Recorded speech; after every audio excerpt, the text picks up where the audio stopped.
Hey guys, I really love the podcast. Happy 50th and keep it going. Hey JJ, hey Vince, congrats on your 50th episode of your podcast, One Cardinal, One Cup, One Beer. Many more coming, I'm hoping. Hey guys, congrats on the 1 full year of podcasting. I know you guys have another one in you, so let's make it happen. I don't get all broken up about much, but I want to ask you one thing. One Cardinal, one Cub, one hot dog. Are you through? Well, do you, punks? Seriously, congratulations on 10 interesting minutes of content. Happy anniversary to One Cardinal, One Cub, One Beer. JJ, Vince, love your work. Keep up the great work, guys. One. Hey Dan, hey Vince. I just want to congratulate you guys on 1 year of having your One Cardinal, One Cub, One Beer podcast. Happy anniversary, JJ and Vince. One Cardinal, One Cub, One Beer. I love my baseball Wednesdays. JJ, you look so awesome and happy. And if I need anything about baseball, you guys are it. Hey guys, want to tell you congratulations, 50 shows. That's really good, something to be proud of. I have not missed an episode yet. It might take me a day or two to watch it, but we'll get it in. Get thumbs up. And welcome to our 50th edition, which is officially 1 year, being that we did take 2 weeks off, one for Thanksgiving and one because I was out of town. But I mean, I was at the Hall of Fame, so I was doing baseball crap. So welcome, and I hope you enjoyed the opening montage of people who gave us their congratulations and adulations. And that's why we do Patreon. So we can pay people to do stuff like that. None of these people have ever watched this show. Are you kidding me? Fans ain't free. That's right. I do want to remind you before we get rolling here to like us on Facebook, follow us on X, contact us through onecard1cup1beer@gmail.com. You can subscribe to our page by clicking on the icon in the bottom right for those of you who are on Mac or PC. If you're watching this on another device, at the end of this video, just go to the circle and click that, and you will be subscribed. Also, make sure that you support us on Patreon so we can pay more people for our 2-year anniversary to say nice things about us.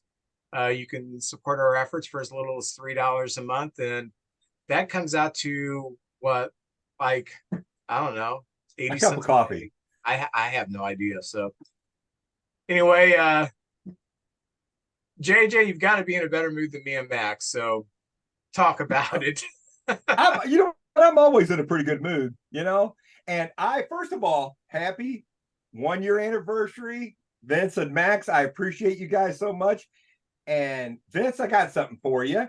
First of all, I got, it was your birthday not long ago. I wanted to get something for you. And the next time I see you, I'll bring this to you. But I've got the 2013, you've already seen this, but I have it for you, the Cubs media guide. And I think that kind of tells the story of the 5-year run you guys went on where you were one of the best teams of baseball at the time. And then I got this. It's a story on Ernie Banks, Mr. Cub, right there. I have not read that.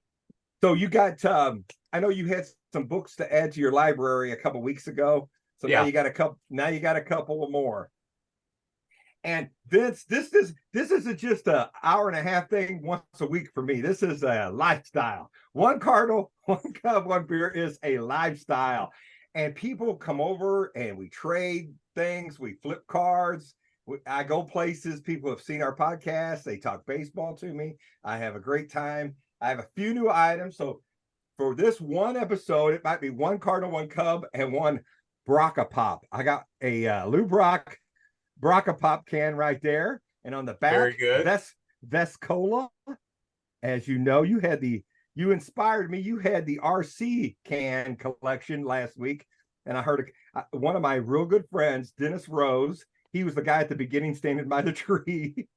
He said, "Oh, I forgot all about RC. I didn't even know they had players on the back of the can." So a few people were mentioning that to me this week. I got a couple of postcards. I like these postcards. I got I believe this is a 64 Kenny Boyer postcard, old style. And that's just a stamped autograph. But the other postcard I got is actually signed by Max Lanier, who just went in the Cardinal Hall of Fame. I like that. It's old school. You can see those wool uniforms. So I got that.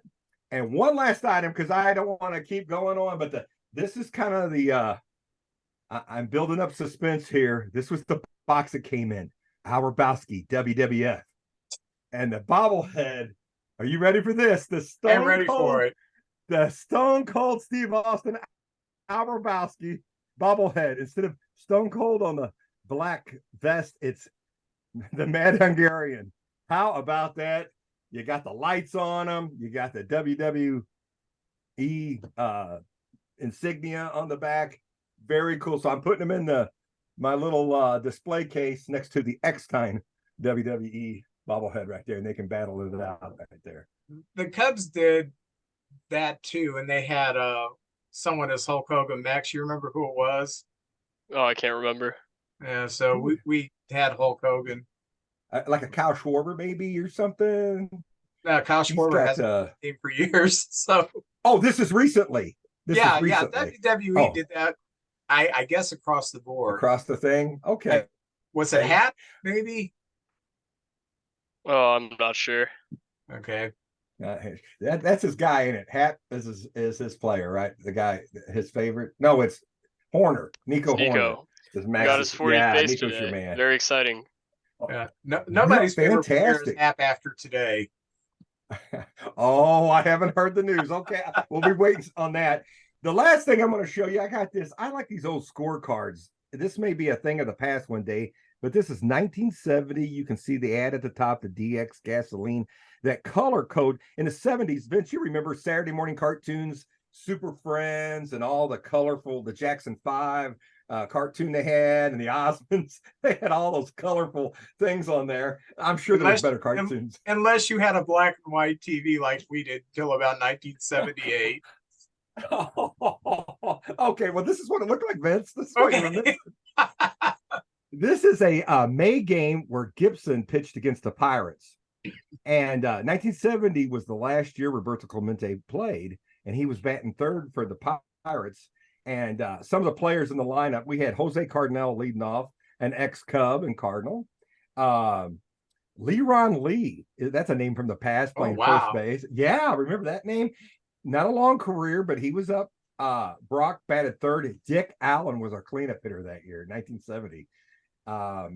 Joe Torre was batting fifth, and he was catching that game. Joe Torre was the fifth place hitter and catching, and Gibson pitched.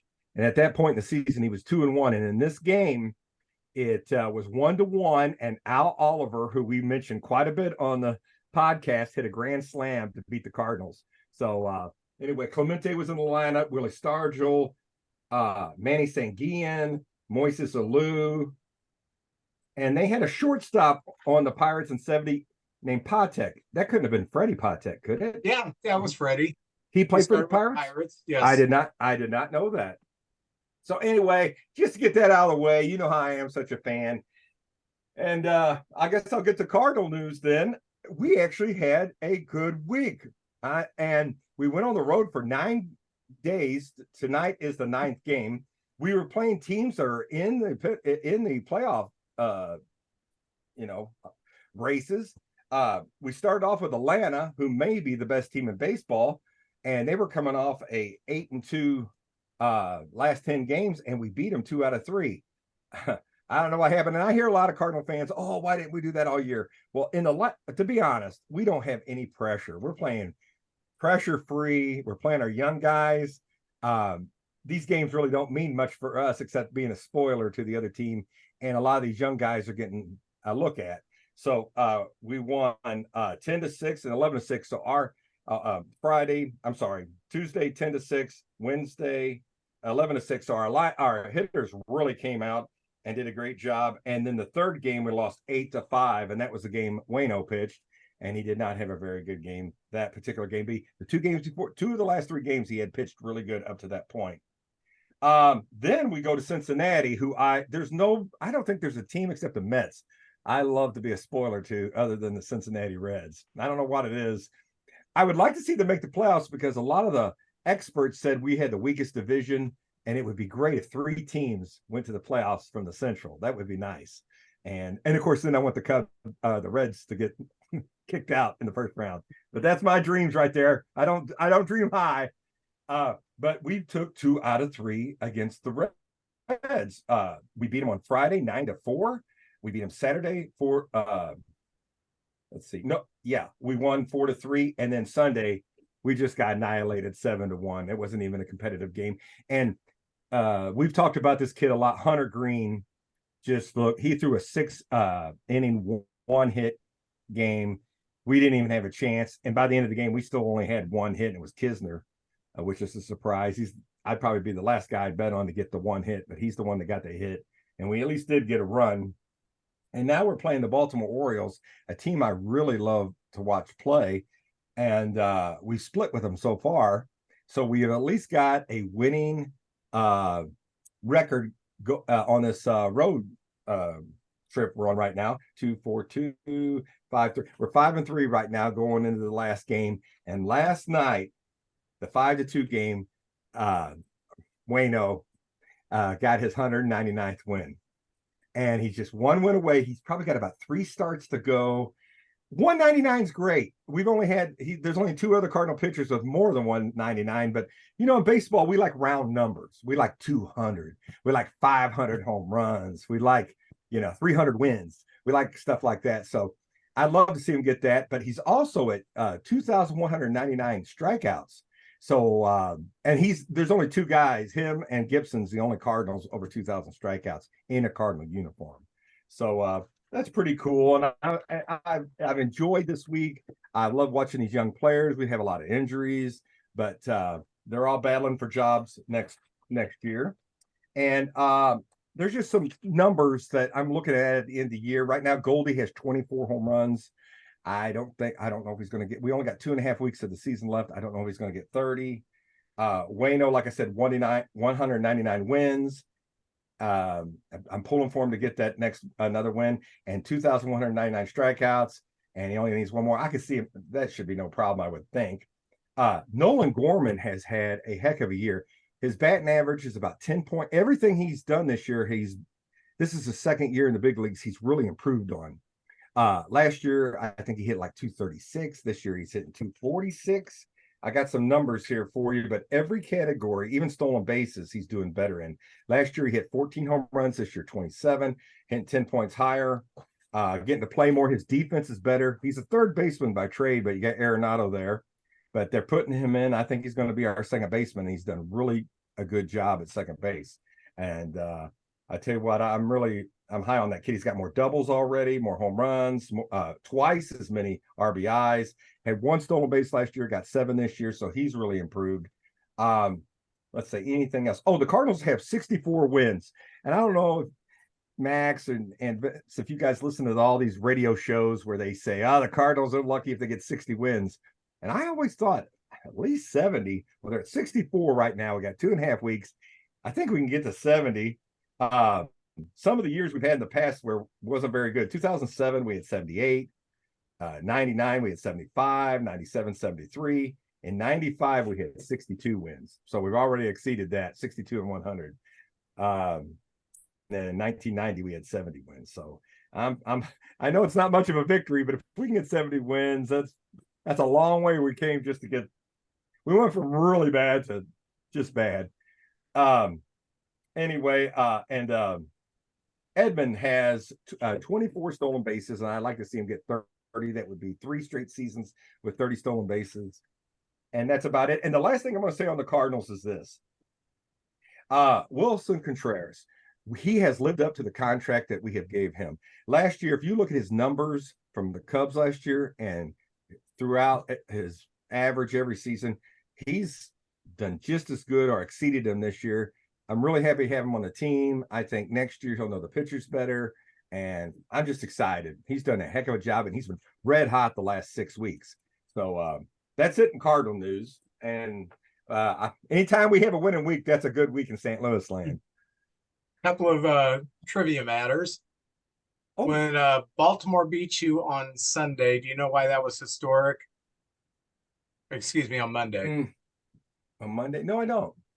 Baltimore became the first team in Major League Baseball to defeat every other team at least once during the season. Oh, I did not know that. Yeah. Well, of course, it couldn't have happened any other year because it's the first year this is everybody's played everybody, but it's quite a feat. I mean, I don't think you're going to see that too many years. Second, No. Max, tell him the trivia thing you told me about the strikeouts that I with the Cardinals. Oh, yeah. So the last Cardinals pitcher to strike out 200 batters in a season was Bob Gibson. Every other team has had a pitcher do it since then. Most within the last 10 years have had at least one pitcher who's done it. Really? I'll be done. I did not know that. If you had me give a 50-50 on that, I would have said I would have went the other way. I did not know that. Yeah, I know one year Jose De Leon, for some reason, it sticks out that he had a bunch of strikeouts, but I guess he didn't hit 200. That's just amazing. But the philosophy under Duncan was always pitch to contact. We took a trip to Iowa on Sunday to Des Moines to watch a AAA team, which was a whole lot of fun. Max, give your thoughts the first time going to the stadium in Des Moines and what you thought. It was a lot of fun. It's definitely a different experience. You're not going to know every guy's name on the field. You're not going to know every pitcher.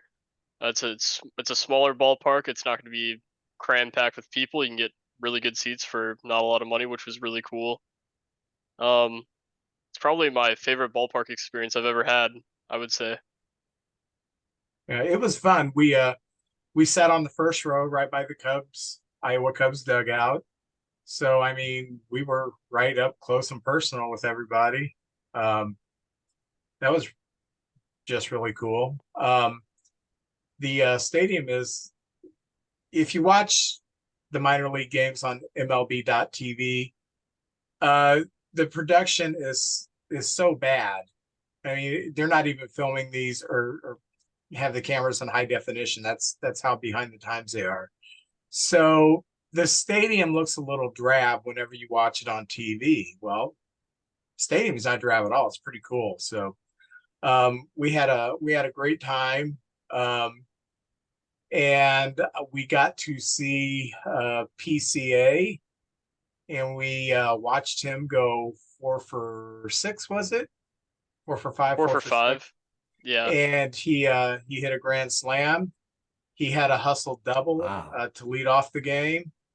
And then the next day he was called up to the big show. So we may have watched his very last AAA game. And we also got to see Shane Green pitch, former All-Star Shane Green. And then the next day he was DFA'd. So we may have seen him pitch his last AAA game too. So anyway. A lot of history there. Yeah, we took a little video. So indulge us for 3 minutes and watch Maxwell and I's adventure to Des Moines.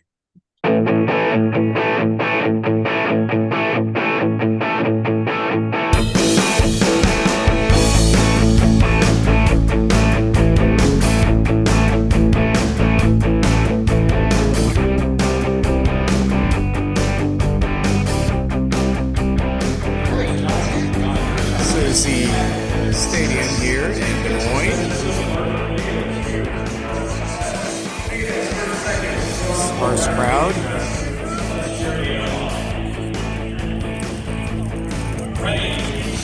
It is first Sunday of football, though.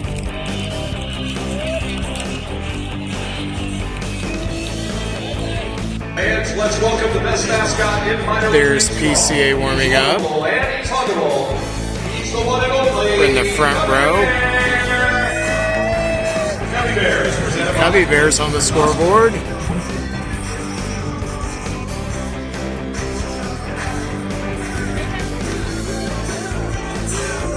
How you liking it so far, Max? I'm enjoying this quite a bit.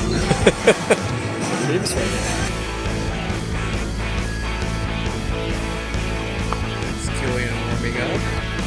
Now fans, here's today's starting lineup for your Los Caballos State of Des Moines. Leading on the play left field number 4, Crow-Armstrong. And second to play third base, number 16, Jerry Young. Batting third to play first base, number 41, Matt Purvis. Batting fourth and designated hitter, number 1, Jonathan Perlaza. Batting fifth to play center field, number 2, Darius Hill. Batting sixth to pitcher, number 8, Bryce Window.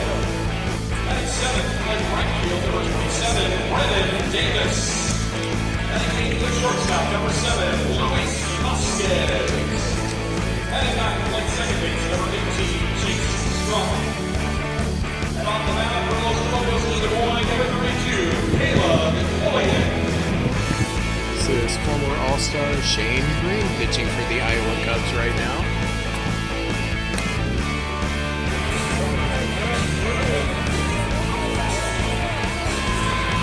I am recording the dragging of the field because my wife's Kathy's dream job is to drag a Major League Baseball field. There's David Bode. This hot dog bigger than my hand. Here we are in the concourse. Right now the Iowa Cubs are beating the Omaha Royals 3-1. Top of the fifth inning. It's going good. Pitching for the Omaha Royals, Atosi's own Dylan Coleman. JJ, you should enjoy this. All right, we are heading to the car. Max, what'd you think? It's a good game. Was it worth coming all this way to see PCA dominate? Yeah, it really was. Definitely was. He's that guy. He is the man. Awesome.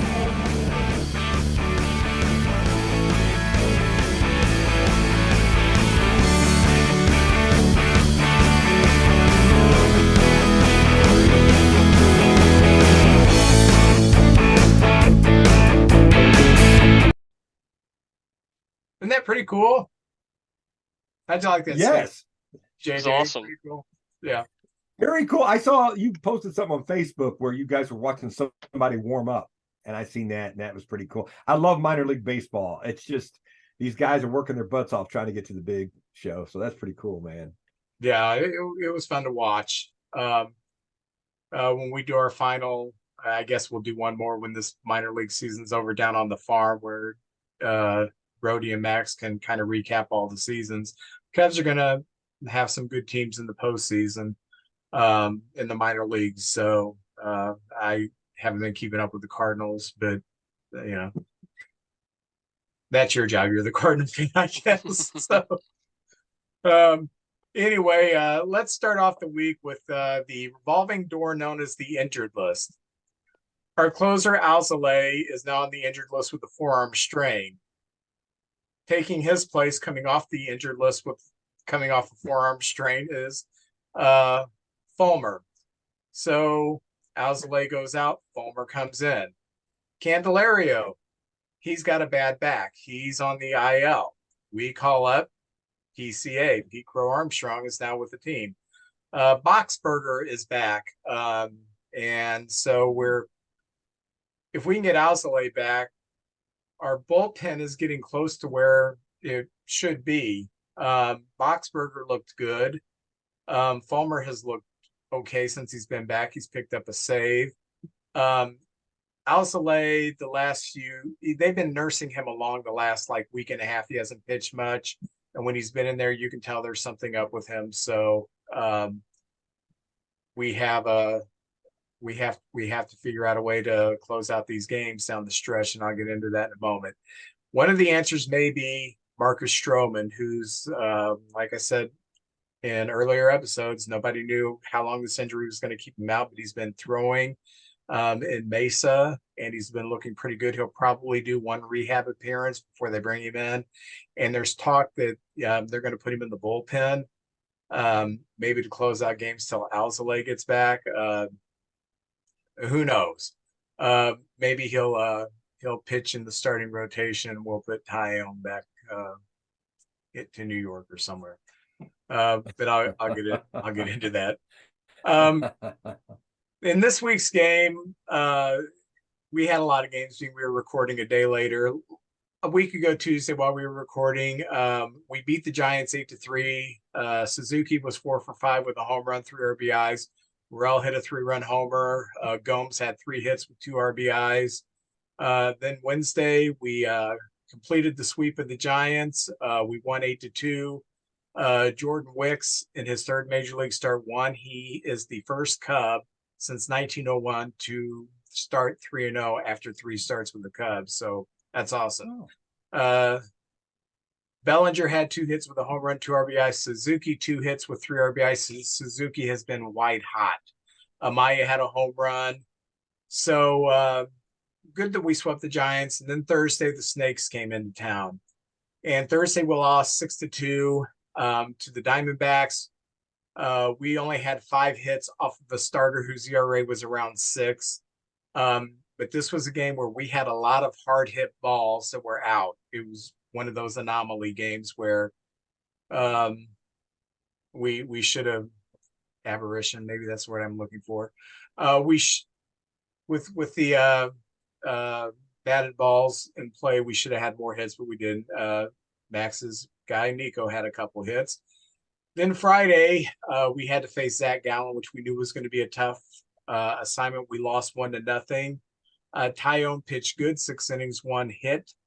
Zach Gallen pitched better. He had a complete game, 1-0 shutout. Kloss gave up a run in the 8th, and that's how we lost it. So we're 0-2 against the Diamondbacks, another potential wild card team. Then Saturday, we have to face Merrill Kelly. And we lost 3-2 in 10 innings. Steele showed up again big time.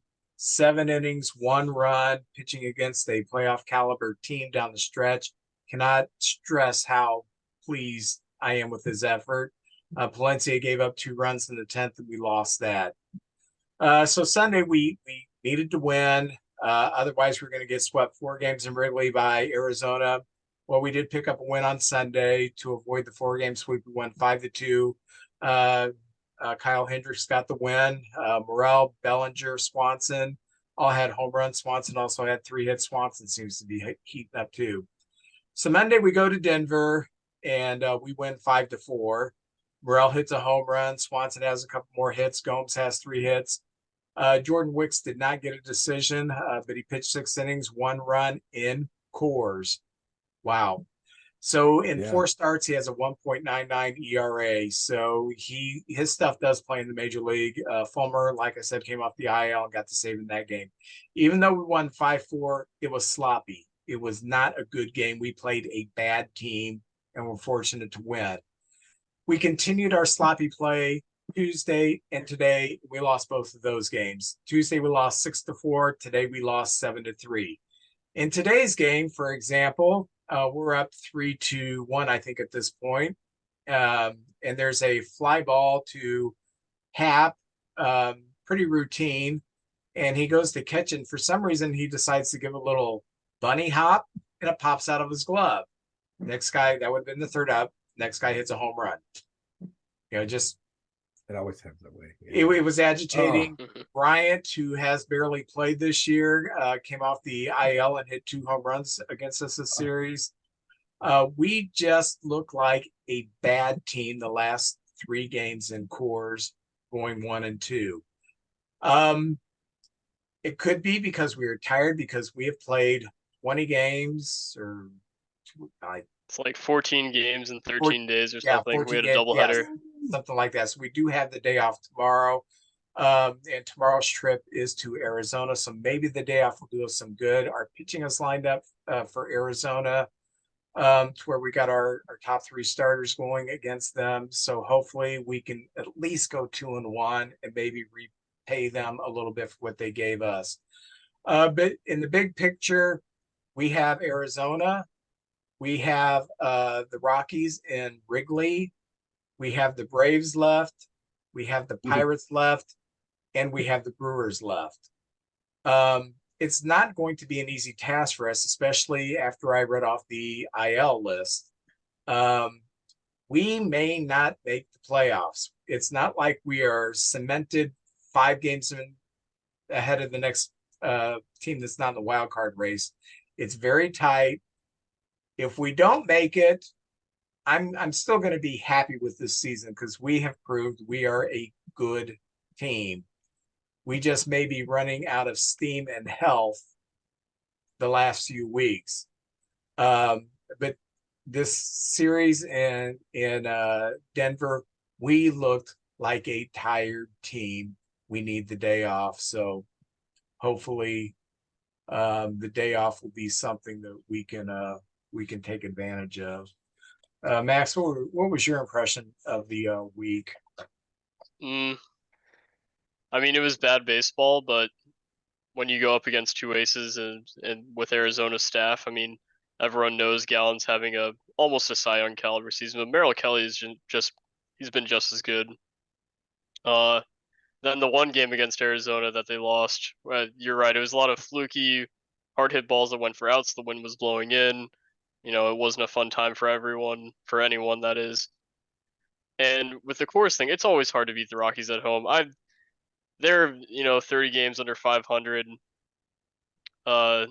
At home, their record is not that bad at home. Somebody's beating them, so. But I mean, hopefully when they come to Wrigley next week, it'll be an easier series. But yeah, I think they're just tired right now. And I want to get back to kind of how I started this segment. We have called up PCA, Pete Crow-Armstrong, who doesn't have a hit yet. He does have an RBI. But yesterday he made 2 fantastic plays in the outfield to show why he is a top-notch defender right now. He had a ball pop out of I shouldn't say pop out, he lost in the sun. And I think it was more of a communication thing because Suzuki could have caught this ball, but they haven't played together before. Suzuki's English is not that great.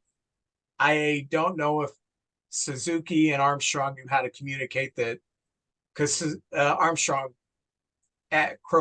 absolutely did not see this ball. Suzuki could have just trotted over there and caught it, but that was his only hiccup, losing the ball in the sun. But he covers so much ground. And if you want to see some great defense, Google Tuesday's game and look at the 2 catches that he made that are just fantastic catches. Huge center field in Coors, and yes. Tauchman, Bellinger would not have made those plays. So he's already. I've heard a lot of people. I've heard a lot of people on the radio and people I know talk about already his defense out there, and I thought of you guys because you've been talking about him for the whole year this year. The Reds, we played them, and I did not know this. They lead all of baseball in stolen bases. They run all the time. Mm-hmm. They just take off. And Baltimore is the team with the most consecutive series without being swept. It's 86 series. That doesn't seem like a lot to me. Well, I don't know, but the Beat gets swept, But I guess everybody gets swept now and then. But the Orioles, and they haven't been good, but the last couple of years. But anyway, yeah. I just threw you a little trivia out there too. But I'm excited for you guys. You're no matter what, you're in it. You're 2.5 weeks to go. You're in it. And right now, injuries. I know the Rangers just got news that Scherzer's out. And so this is time of year. It's just everybody dig in and go. And there's heroes that come out of nowhere. You didn't even, they were just like the 23rd guy on the team, and they come through. So I'm happy for you guys. It's gonna be a fun 2.5 weeks watching it down the stretch. Maybe. I hope so. Either way. Yeah. Yeah. At least I have a reason to watch baseball other than, well, let's see what we're marching out there today to see if there's anything good on the horizon. So that's us. That's us right now. Yeah. You know who a happy person is? Oh, Jeremy there's Connor. only a few. Jeremy Connor's a happy person because he has the He makes me happy. Yeah, he's got the answers that men need to have in order to make their lives better. Comes a time in every man's life when he needs some advice on relationships. You need to listen to the podcast DMDR, which stands for Dating, Marriage, Divorce, Remarriage, from my good friend Jeremy Connor, the Dr. Phil of the Boot Hill. You can find DMDR on Spotify or whatever platform you choose to listen to your podcast. Jeremy's the greatest, so. He's wonderful. To celebrate 5 years, geez, to celebrate our 1 year anniversary and 50th episode, we're going to kind of just talk about some of the memories that we've had that we've had since we started the podcast that are related to the podcast, and some of those, I guess, little special moments during the baseball season and the off season that have captured our fancy. And I want to start off by saying one of the coolest things that has happened during the podcast was when you did the remote from Tony Pruno's house. That was freaking cool. I've heard more probably from that one episode than any other we've done. And our most watched episode. Yes, it really was. And I was over there just the other day, and you wouldn't believe all the new stuff. I'll just put it that way. So we may do a remote out there ourselves and just do the whole show out there sometime. We're going to figure out a way to do it, but you'll be freaked out. His room just keeps spilling out into the other parts of the house. It's amazing. A lot of baseball stuff. Does he have this? He has one. Because I told him you had the whole set, and he goes, "Oh, really?" I think he's got the Jim Palmer. He's got the Jim Palmer on there. But I showed him the picture, and he just looked briefly, and he goes, "Palmer, Cash." He could go down the line and name them all right there. Yeah, that was good. We're going to try to do more remotes too. I would love to do more remotes. We've got a couple of people lined up already, and we'll see if we can make it happen. But yeah, I'm with you on that. What are some of your memories? Well, we have 16, Vince. I went back with a fine-tooth comb, and we have 16 sort of segments we have done, and some of them are better than others. I want to first thank Vince. This was his idea. Me and Vince met each other, and a Cub game was on TV, and I said, "Oh, you're a Cub fan?" He goes, "Yeah, I'm a Cub fan." And I said, "Great, man, that's great. Baseball's the best."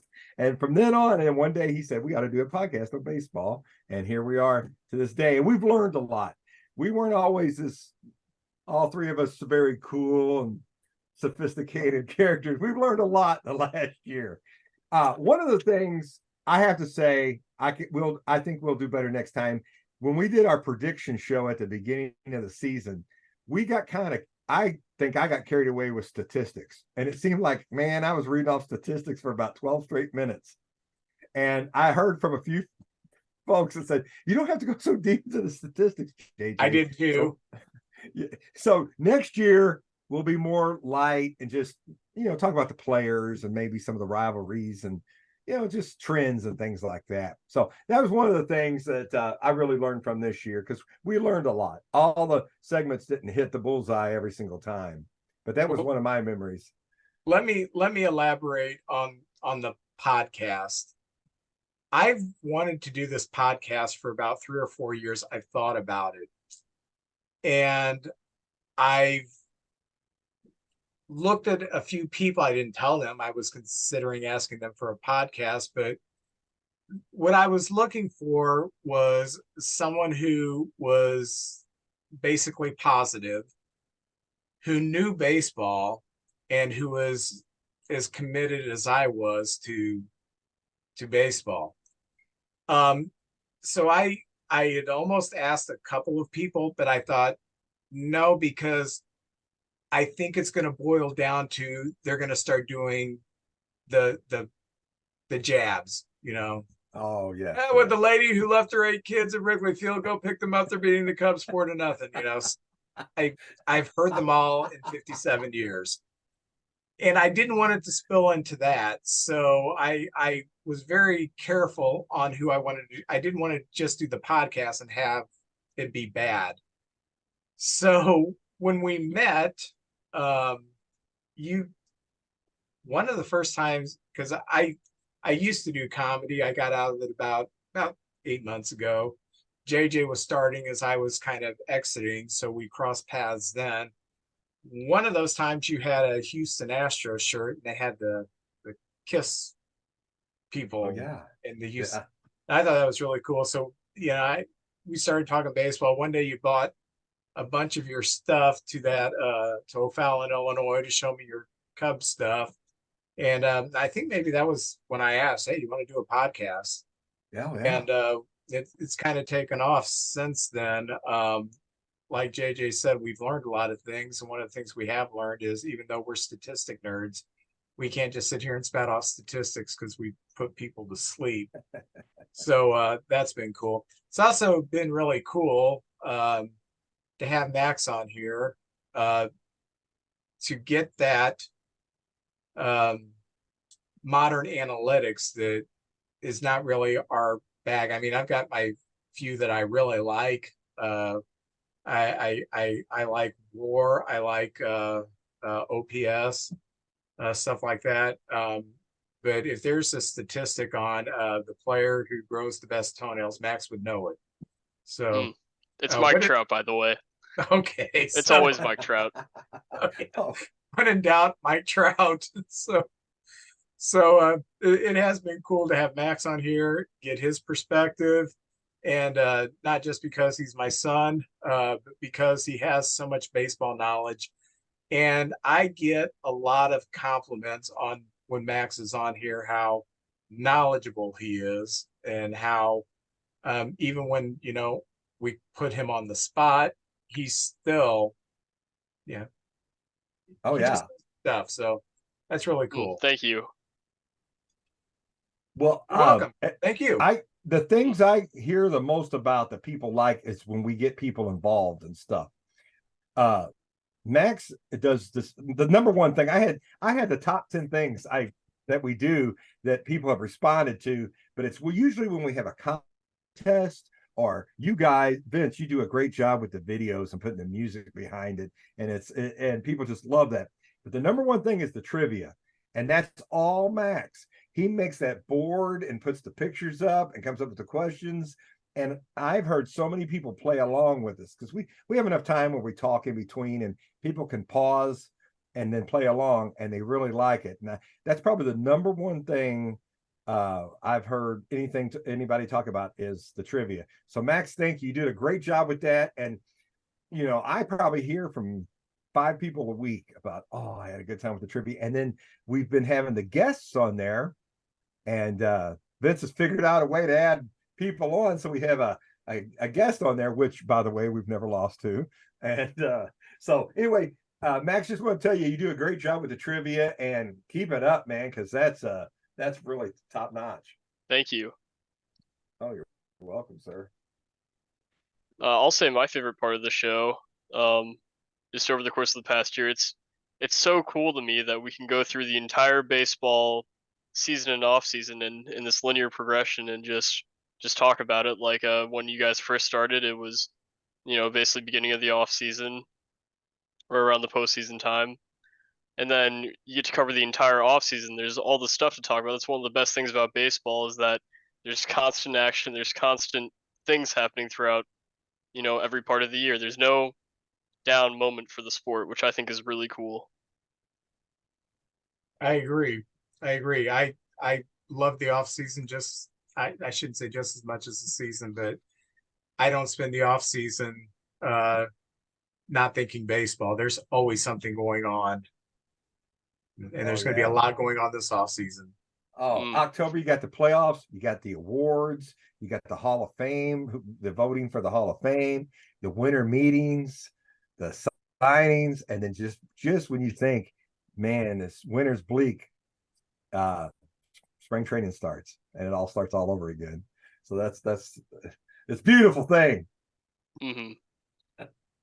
Two of my favorite things that I was able to do outside the podcast, but incorporate the podcast, was I wanted to go to the Hall of Fame since I was a kid. Since I started watching baseball, I'd heard of this mythical place called Cooperstown, and I wanted to go there. And it was just never in the cards. I never made it out to that part of the country until, was it 2018? We went out to Maine, somewhere around there. But we didn't stop at the Baseball Hall of Fame, and I didn't want to because we had a couple of my kids who wouldn't have appreciated it, and I wanted to experience the whole thing on a pace, so we went to the Pez Museum instead, the International Pez Museum. So, but anyway, Max had a great time at the Pez Museum, as did all the kids.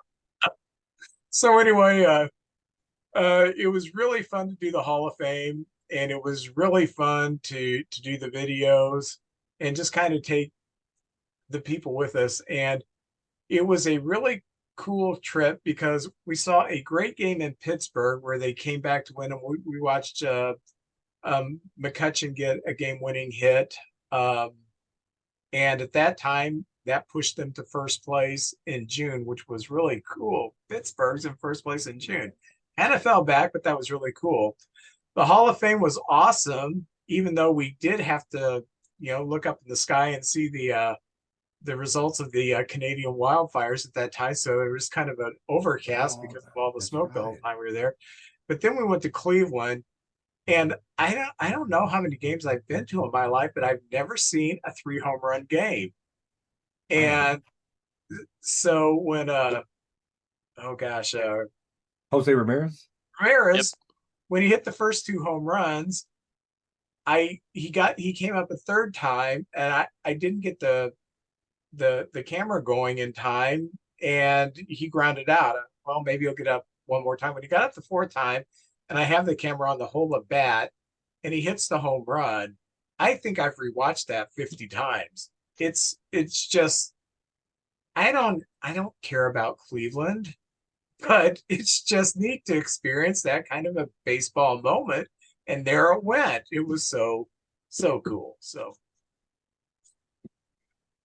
well, I said there was 16 segments. I got my top 10. Can I kind of go down them quickly, and we can kind of throw our 2 cents in? Would that be okay? All right. The 10th, the round table.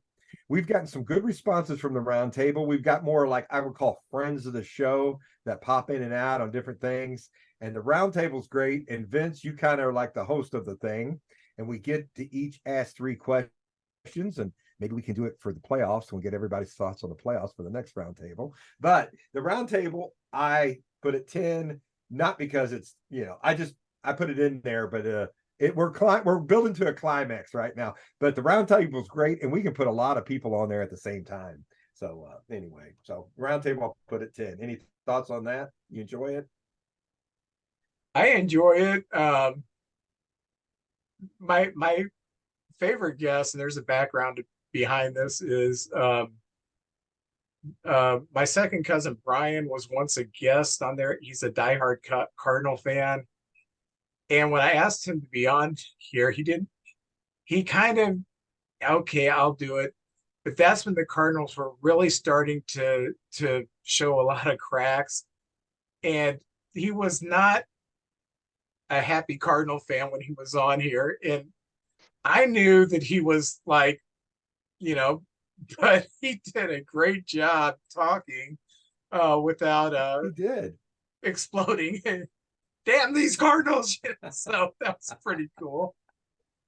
Oh, well, number 9, and a lot of people, this is their favorite thing. Number 9, I put opening the cards at the end of the show. A lot of people like that.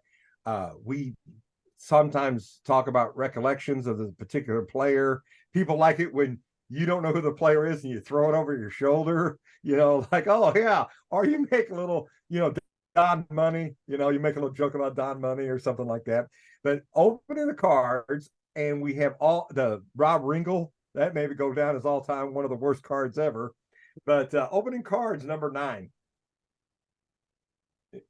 I like opening cards. I do too. I like your Kmart ones you opened. That was pretty cool. Yep. Right here. I put 8 Cardinal Cub news. A lot of people get extra stories out of the Cardinal and Cub news. And by the way, Cardinal news, Wainwright on September 30th will have a concert after the game. It's like his last weekend. He's going to do a country concert after the game. I know that's not everybody's cup of tea, but if you want to see Wayno do a show after the ball game, they're doing that. But people get a lot of other news. I know we scan the papers and MLB and everything to get any kind of highlights and what we thought of the week that happened before. So anyway, number 8, I put Cardinal Cub news.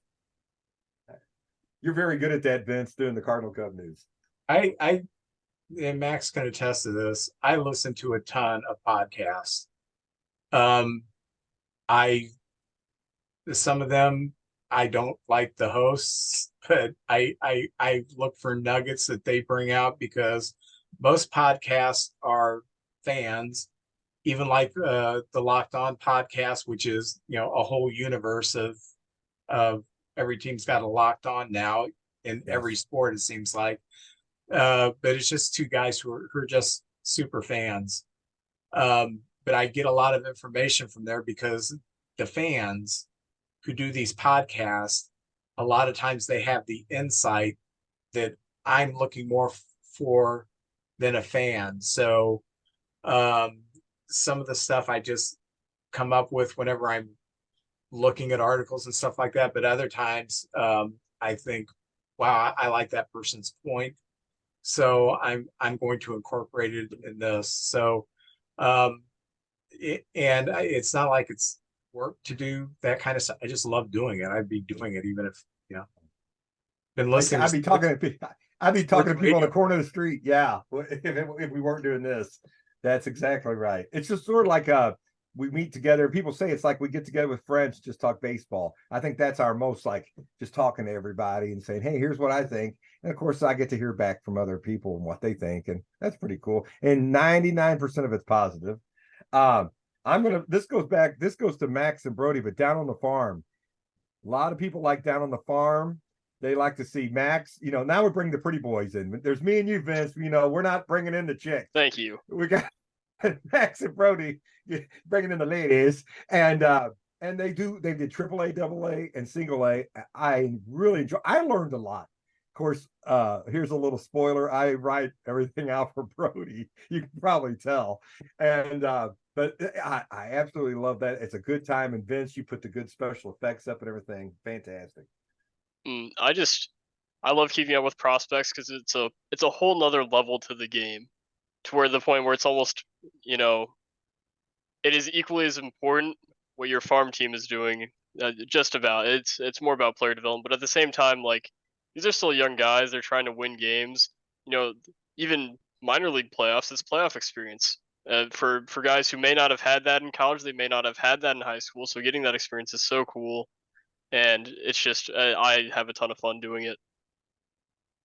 Great job, man. Well, number 6, I got the contest. We've had 6 contests, Vince, for different things. I tried to find some Cub items too. You had some crafts in there that you give away one of either a Cardinal or Cub mug. We've had bobbleheads. We had a Don Kessinger 8x10 who played for both the Cubs and the Cardinals. We've had 6 contests and 6 different winners. And I think the most people that competed in one of those was the All-Star game one. I think we had like 14 people compete in that. So that was really cool. And we had our Candy Barks, who was on the beginning of the show. She won that contest. So that was pretty darn cool. Any word on the contest? I'm always trying to think of something new and a new prize or something.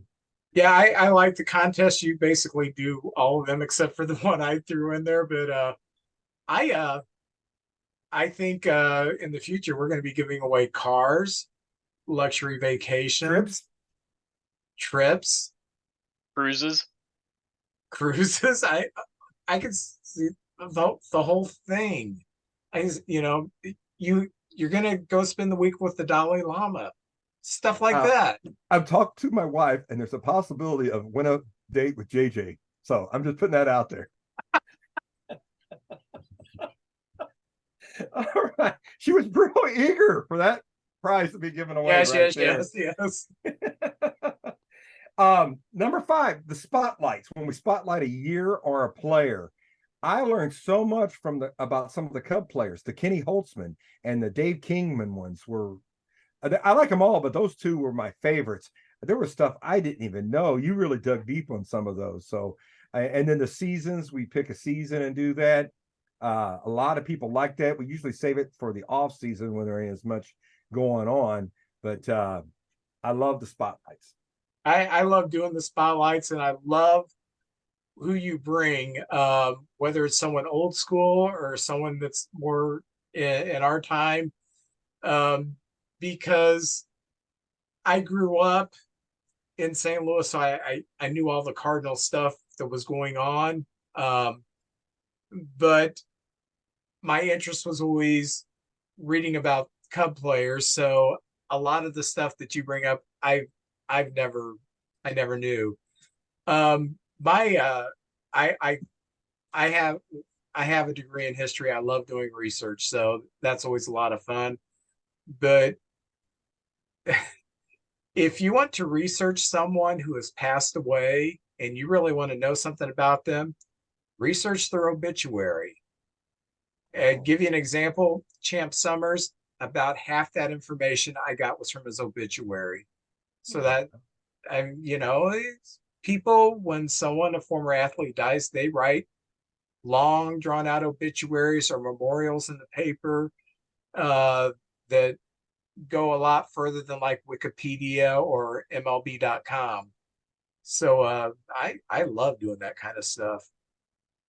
But yeah, I love listening to what you bring to the table. And thank you. I usually have some sort of memorabilia about the player. I like bringing. I love showing off my memorabilia, as you can tell. So I always pick somebody. I have something up so I can show it off and everything. And I just love talking about that stuff. We did make history because we're the only podcast who has ever done a spotlight on BB Richards. On BB Richards, that's right, you other guys out there. Yeah, so try to catch up with us. I have number 4 being the videos, and I kind of brushed on that before.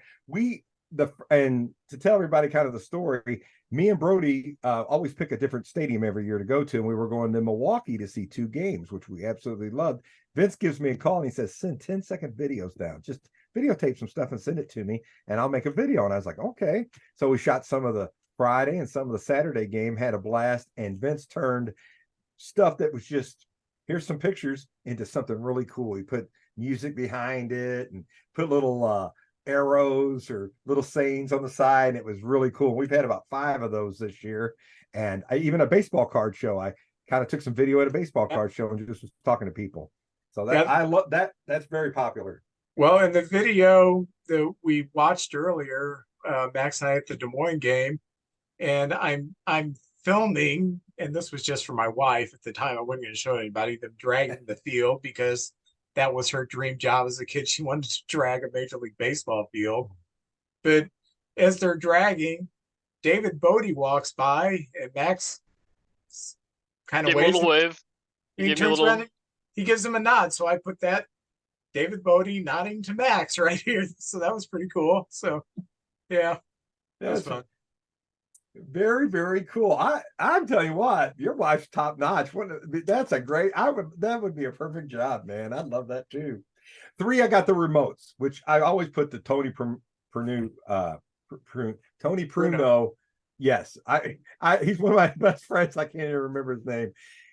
Being at his house in there, he was such a great host. He loves the podcast. He actually really tells other people about it and really promotes us. And his room is the room I dream of. It's fantastic.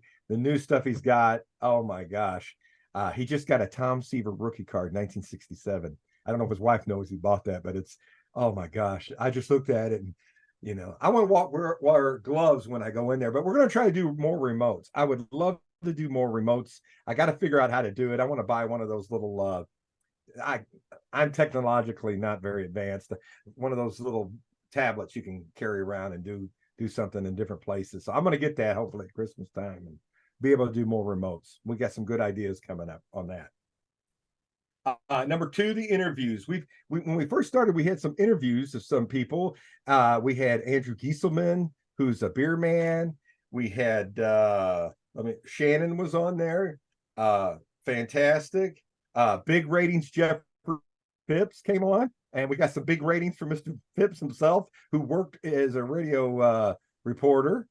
We got let's see, Phil Brooks was on there, and we've had some really good times meeting people who somehow have some affiliation and a love for the game. And I don't know how you feel about that, Vince, but that's been great. I hope we meet a lot more in this next year.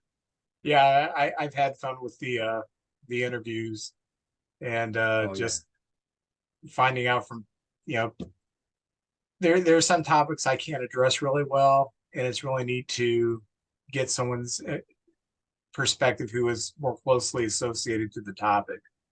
So like Andrew with, being a beer vendor at the stadium, I would like to figure out how that works. So that was pretty cool to talk to him. My cousin Mark, who worked at the card shop that my cousin Rick owned, that chain of card shops, that was pretty cool to hear his perspective. And, Shannon talking about her perspective on the growing role of women in baseball was cool. So yeah, I'd like to do more interviews. And the people we interview, they generally, we ask them, can you come back do a panel? Oh yeah. So they. Oh yeah, it's been pretty cool. And the last one is the trivia. Everybody, that's their favorite one. And Max, I was just going to ask a couple questions. How long does it take you to put together the board, the pictures, the questions? That seems like that's a long process. The questions are hard because, we've done trivia, I think 3 times now. So another way to, that's 25 questions each time. And it's really hard to find the balance between difficult and not too easy. Like, it's like, oh, name the last Cardinals MVP. Oh, Paul Goldschmidt. Like, you can't ask questions like that. So finding the more obscure stuff is kind of hard sometimes, but it's also a lot of fun research where, if I find something interesting and I can't use it as a question, it's still something really cool to find out, just somewhat interesting. Usually takes me a couple hours to find all those weird nuggets and stuff. Well, some of your categories too, the stadiums, I absolutely love that. And I still, to the life of me, don't know how Vince got Oakland Coliseum with a cat on a step. I'm like, what that man is on another level right there. I don't know if I could have got that one. Mm-hmm. I will say a lot of questions, it's stuff I've seen, weeks prior that just kind of sticks with me. That the Oakland Coliseum cat thing, there's a weird article that came out like 5 months ago talking about how during the off season they had this horrible problem where all these feral cats got in, and it just kind of sticks with you. And you're trying to think of a question. It's like, oh yeah, that was the thing that happened. That was kind of interesting. Yeah, you did the foods, and I thought that was a lot of fun too. But I must say that the Final Jeopardy that you did last week was a lot of fun, or 2 weeks ago, 3 weeks ago. That was a lot of fun. I love that too. Yeah, and I'm sorry that our guest didn't quite understand it. I hope in the future our guests start kind of rolling with it. But he did good. He did the best of any of our guests. I have us having 5 trivia. Vince has won 3, I've won 2, and our guests have been, well, you got you got Mendoza line, Dan Rutledge. Then you got Phibbs, who's kind of, he's a utility player. Then the young guy, Corby, did actually pretty good, up and coming right there. Future All-Star. Future All-Star. Well, that's my 10 right there. And it's been such a fun time this year. I've met so many people, and it's growing. It seems like we're just growing each month and getting bigger and coming up with new fun things. We got some great things planned for next year, and I really can't wait. Yeah, here's a couple things I want to address. I like when something happens during the week, and I can't wait to get on the podcast and talk about it. One was when we signed Swanson in the off season. I could not wait to get on the podcast and say, we got one of the shortstops. Couldn't wait. And nothing like we're rubbing it in or anything like that. But that catch by Talkman in St. Louis, that may be what turned our season completely around. I I can't wait to get on the podcast, but I don't want to rub it in. I have to be careful when I talk about this. Not like, yeah, he did it against you, so refrain from doing that. That play was incredible. I don't care what two teams were playing, but that play just summed up our whole season right there. And it seems like when I come on here, I'm like, okay, I'm going to have to be positive, and everybody's just so many people are gloom and doom, and I'm like, you know what, could be worse. This was something good that happened. We're not winning, but I try to figure out a new way to excite the fan base a little bit. That's my thing this year. It's been rough. You guys always do a great job of staying positive. And Thank you.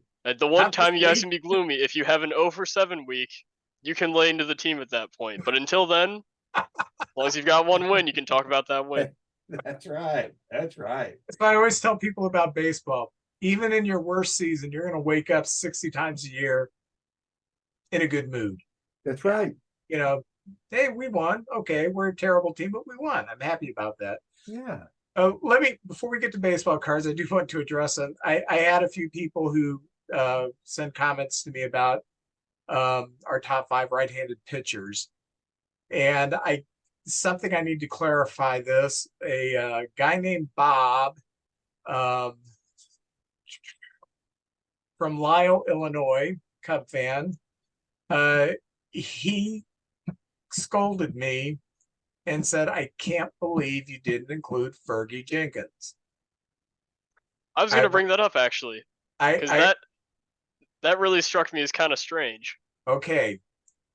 These were the 5 top right-handed pitchers that I've seen pitch.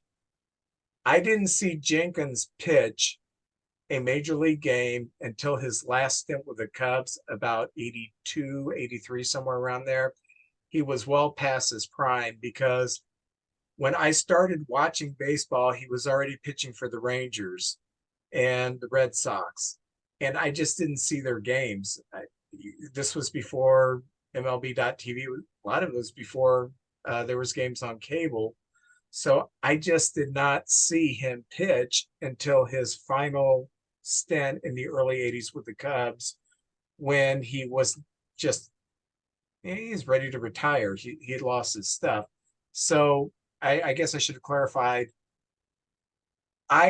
These are people I've seen pitch, not just that were around when I was. So I didn't get to experience the Fergie Jenkins that prime. And I kind of explained that with Gibson. I didn't see him pitch really. But that's like I had Seaver at number 1. I saw Seaver a lot because he pitched for the Mets, and they were in the East, and I could watch Cardinal games and I could watch Cub games, and I could see him pitch with the Mets. And then he got traded to the Reds. The Reds were a dynasty in the 70s, and they were always on Game of the Week. So I saw Seaver pitch a lot. And then when he went to the White Sox, I would watch a lot of White Sox games I've already talked about. So I saw him go from being a sheer power pitcher to more of that crafty veteran, and he was still good. And that's why I had him number 1, because he adapted really well as his stuff diminished. So just a point of clarification. So when we do this in the future and I leave out somebody, there's a reason I've left them out. Maybe I was a contemporary with them when I was a kid. I just didn't get the chance to see them play. So. And that's the great thing about baseball. Everybody's got their opinions and who they saw, and maybe just caught them on the right day, or or what you remembered was far superior to other people. But we all have our own opinions.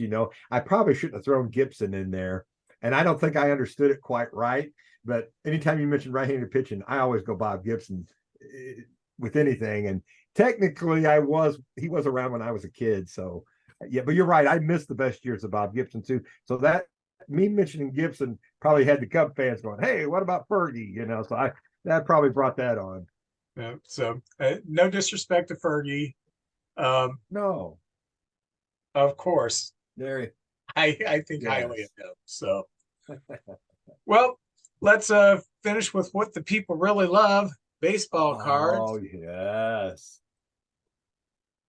I am opening a 1990 Major League Baseball edition, the Collector's Choice.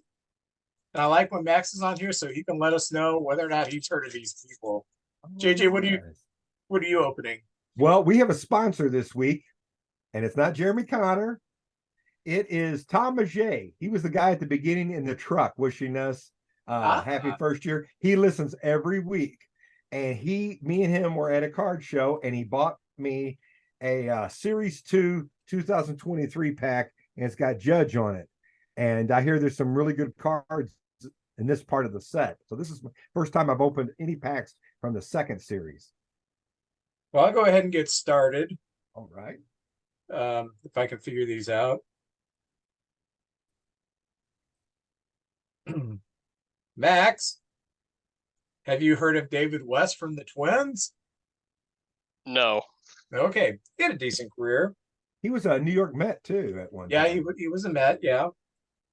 I know you've heard of this guy, Tom Glavine. A little bit. Hall of Famer. Very good. Good pictures. Good pictures on those too. Have you heard of David West from the Twins? I have actually. Yeah.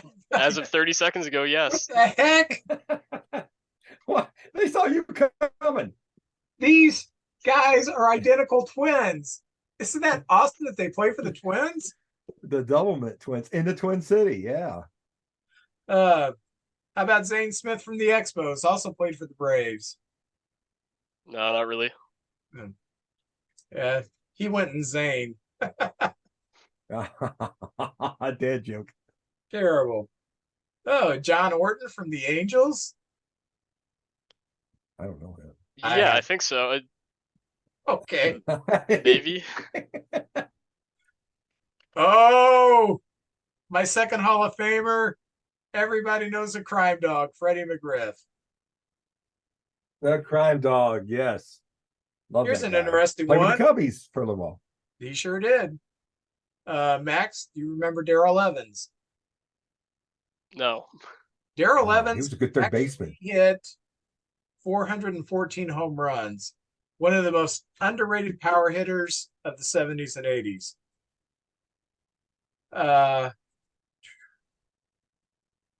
Oh, who's that goober? Keith Hernandez? Oh yeah. Oh, whatever. Hey, we got Neil Allen. We got Neil Allen for him. Oh, one of the most dramatic, famous home runs in baseball history, Kurt Gibson. Yep. Yes, pumping that arm around second base. I got another double. Oh, Not a Hall of Famer, but the son of a Hall of Famer, Chris Gwynn. Chris Gwynn. He looks happy. Oh, yeah, his dad's Tony Gwynn. Oh. For the Baltimore Orioles, Dave Johnson. That's not Davy Johnson, the coach. No, this guy's a pitcher. No, okay. Yeah. Former Kansas City Royal and New York Yankee, Steve Bye-Bye Balboni. Yeah. Power guy. Good baseball name. Yeah. He Denver had a minor league team for years before they had a major league team. And he was playing for the minor league team in Denver, and he hit like a ton of home runs, and everybody was like, okay, is he really at that kind of power, or is it just the fields? He had a pretty good Dave Bergman. Tigers. Oh yeah. Oh yeah, very good player. And okay, this player won the National League Rookie of the Year in 1989 for the Chicago Cubs. Max, you got to guess. It's funny you mentioned this because I was looking at the list earlier today on a little side tangent. Gosh. I think I might have an idea. I don't think I know it. Jerome Walton. Yeah, Jerome Walton. I thought he was going to be a big star for years and years. I mean, he was a nice player, but that one year he had a great year. Yeah, rookie year was kind of magical, and that was it. Y'all That's went what to I got, playoff JJ. All right, I got the Series 2 with Judge on it from the Tops this year. And the first card, they have like superstars. I'm gonna have to set up so I can put the cards closer to the TV or to the monitor. You guys know this guy. You guys got the best years out of him. Anthony Rizzo. Right there. He's in a Yankee uniform. Sorry about that. No disrespect. Oh, what is going on? We got another Cub-centric pack here, it looks like. A guy, I don't know if y'all heard of him, Darby Swanson, flipping the ball over the second baseman. Oh, look at that. Oh, this is one of my favorite. This is a great card to have. One of my favorite moments in the whole year. Vince went on a tangent about this guy, Jameson Italian. Look right there. That was one of the greatest rants. Yeah. Oh man, let's see here. Some of these guys, I have trouble reading their names, or saying their names. Mr. Profar used to be with the Rangers, and now he's with the yeah, he's made himself a nice outfielder too. He used to be an infielder. There he is running around the bases. And talk about a disappointment. The Padres and the Mets. I mean, we've been a disappointment, but those teams spent a lot of money, and there was big expectations on them. Okay, I see if you guys know this guy. Nate Eaton from the Royals? No. Yeah, we saw him when he played us. Oh, okay. The Royals played us. Yeah, I remember him. I don't recall him. What's great about this second series is like Swanson, if you put his card out at the beginning of the year, they probably hadn't the pictures ready, and he wouldn't have been in a Cub uniform. So that's kind of what's cool on that. Oh, we got a Cardinal here. He played first tonight. Alec Burleson had a real good minor league career, and he's doing okay in the pros. He just doesn't get a lot of playing time. And every time we do cards, we've mentioned the player in the show. There's always one or two that we've mentioned, and this is no exception. Great card, and one of our favorite players, Andrew McCutchen. Oh, yeah. There he is, getting excited after doing something great, probably. I hope he comes back and plays another year, and I hope he stays with the Pirates. This is the Guardians, Tyler Freeman. Do not know that guy, but I like that jersey. He's a role player. He's a role player? Mm-hmm. Oh, we can both salute this player. Catcher, Wilson Contreras. Right there. Yes, love that guy. He's done a great job with us. And let's see who we got here. Luis Ortiz, a pitcher for the Pittsburgh Pirates. That's a nice card right there. It's kind of got a gloss on it right there. And the last one, they did an old style card of outfielder from the Giants, Mitch Haniger. Oh, right nice. There. Yeah, that's pretty cool. I like that with the little thing right there in the corner. So that's it for me on this Series 2 2023. Well, we do want to thank all of you who listen faithfully. Those who listen sporadically, we want to thank you too. It's the first time you've ever listened. Thank you. Episode 51 is going to be much better than episode 50 because they always get better. But thank you for sticking with us for a year. We look forward into doing another year of this, getting better at this, getting to the point where we have some bigger guests. We got one that we're really excited about in the works that I can't believe Aaron Judge is going to be on the show, but yeah. So anyway, he'll be right here. Right here. Yeah.